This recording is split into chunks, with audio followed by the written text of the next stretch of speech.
Selama 3 hari kita di kota Madinah ini, kita akan menyelesaikan semua program-program kita. Ya. Program kita insya Allah untuk malam hari, untuk malam hari tengah malam, entar malam habis sholat isya, habis makan malam, ibu-ibu dibawa ke Raudah sama Ibu Hajah Suryana. Ya. Sedangkan bapak-bapak nanti sama saya. Salah satu yang ada di Masjid Nabawi yang diistimewakan oleh Allah Subhanahu wa Ta'ala, yang apabila seorang hamba berdoa di dalamnya maka diijabah oleh Allah Subhanahu wa Ta'ala. Ma baina baiti wa mimbari raudatun min riyadil jannah. Antara rumahku dengan mimbarku, kata baginda Rasulullah Shallallahu Alaihi Wasallam, adalah taman dari taman sorga.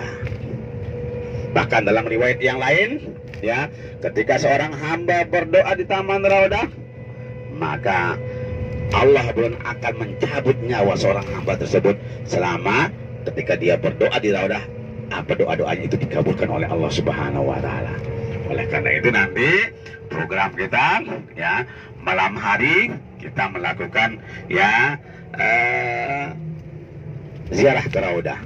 Namun mulai kita check in pagi ini, sarapan pagi, check in, istirahat, kemudian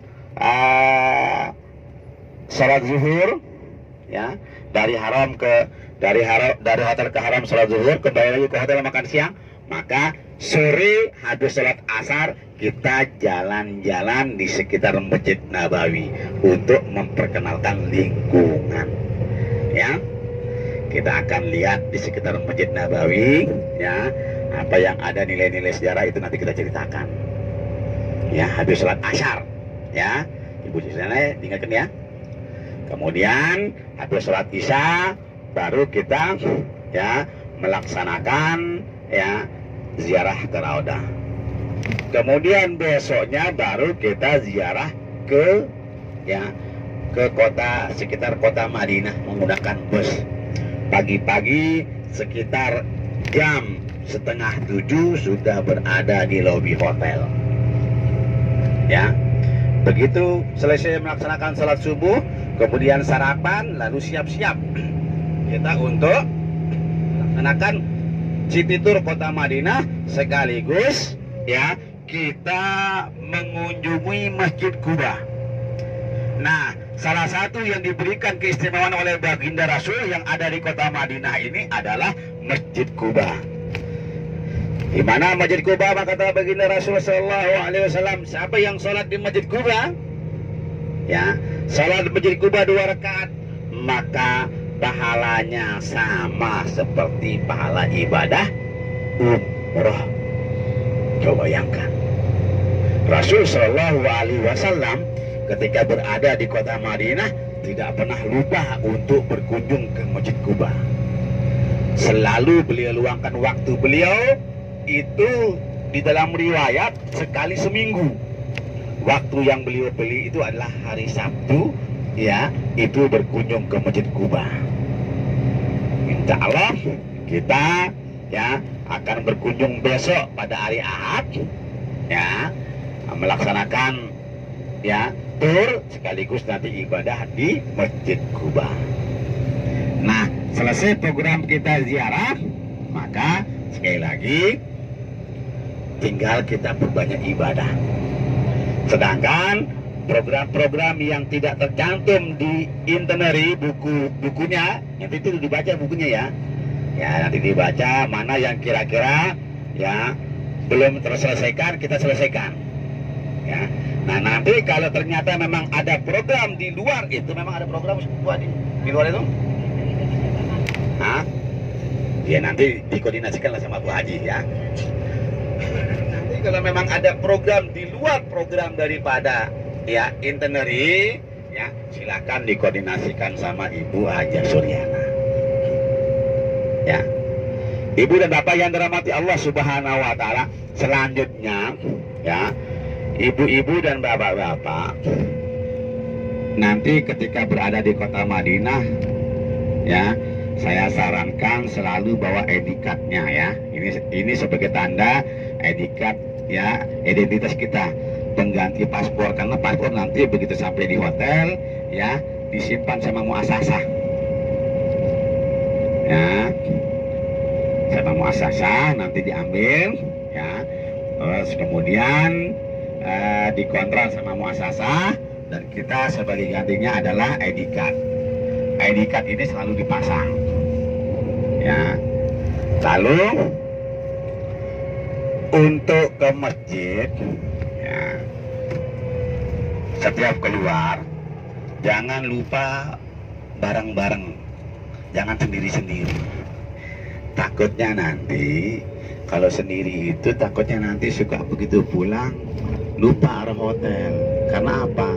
Karena hotel di Madinah ini hampir semuanya sama.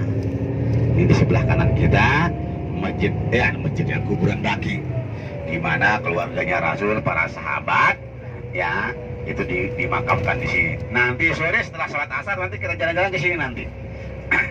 Ya. Nah kemudian ya, selain daripada identitas ini, nanti jangan lupa minta kartu hotel ya. Kartu hotel Bu ya, dibagikan Bu ya nanti ya. Kartu hotel supaya apa? Supaya nanti untuk jaga-jaga kalau sekiranya ibu dan bapak terpisah dari rombongan ya, kemudian lupa arah hotelnya, minta tolong sama petugas. Kadang-kadang tunjukkan di mana hotel saya, kartu hotel. Hotelnya tunjukkan, oh ini. Nah ya, yang penting nanti pagi-pagi mau kemana sekarang Bu? Istirahat nih. Salat duha di masjid. Kalau begitu ya, begini aja caranya Bu ya, jam 10 tunggu di lobi ya, kita berangkat sama-sama sholat zuhur ya, sampai sholat duha sampai sholat zuhur ya. Nah, seperti itu jadinya ya.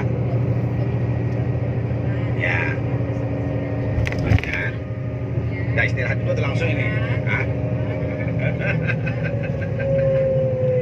Ya. Makanya gini ya. Berarti nanti begitu sampai di hotel ya, istirahat kita sebentar ya. Tapi istirahat itu jangan langsung tidur kebablasan nanti ya. Sambil santai istirahat, yang lainnya mandi, yang lainnya beres-beres ya. Ambil jam 10 ya. Jam 10 kita tunggu di lobi ya. Jam 10 kita tunggu di lobi, kita bareng-bareng semuanya keluar dari hotel untuk masuk ke areal Masjid Nabawi. Kita perkenalkan lokasinya ya. Artinya apa? Supaya kita bareng-bareng, nanti saya perkenalkan mana arah hotel kita. Ini di sebelah kanan kita nih hotel. Coba bayangkan ya, hampir semuanya hotel ini sama bentuknya ya, semuanya sama bentuknya, kemudian tingginya juga sama, karena memang rata, tidak boleh tinggi ya, dibatasin tinggi maksimal hotel di Madinah ini hanya 14 tingkat, tidak boleh lebih dari 14 tingkat ya. Makanya sekali lagi ya, diperhatikan dengan seksama. Itulah fungsinya nanti nama hotel, dan ya bersama-sama keluar biar tahu arah hotelnya. Satu yang nggak tahu mungkin satunya tahu ya, gitu ya. Makanya diharapkan semuanya ya, minimal kalau keluar dari hotel itu adalah ya bersama teman kamarnya ya. Lalu ibu dan bapak yang dirahmati Allah Subhanahu wa taala, terutama ibu-ibu, sedikit agak riskan dia. Terkadang di Masjid Nabawi itu ibu-ibu itu ada orang yang tangannya jahil ya, ada orang yang tangannya jahil ya. Kadang-kadang itu dia orang-orang yang beribadah dengar, kita nggak tahu orang itu orang mana gitu ya. Kita nggak tahu apakah dia orang Arab atau tidak Arab, apakah yang mana orang Pakistan, India atau yang lainnya, kita nggak tahu ya. Dengan cadar dia himpit-himpit, kadang-kadang biasanya ibu-ibu dihimpit biasanya ya. Kalau ibu-ibu yang terpisah dari rombongan biasanya ya, makanya jangan pisah dari rombongan makanya ya. Oleh karena itu, kalaupun nanti misalnya ke masjid bawa duit secukupnya saja. Kalau sekiranya pulang dari hotel mau belanja silahkan ya.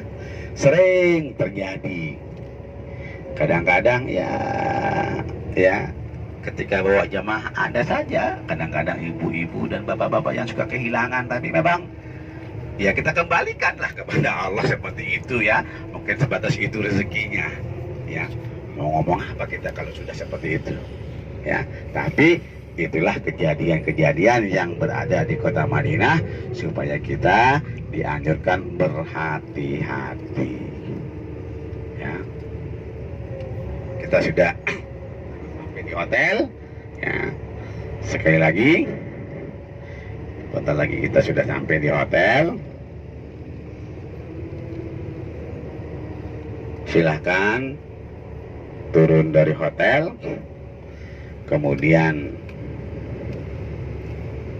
turun dari mobil, Ustaz, langsung naik ke lantai M biasanya ya. Di lantai M itu nanti kita sarapan ya. Coba bayangkan di pesawat sudah makan 3 kali ya. Berapa kali makan di pesawat? 4 Makan kali-kali. Terus kemudian di sini habis ini makan lagi. Nah, coba memang kita kerjanya kita selama berada di tanah suci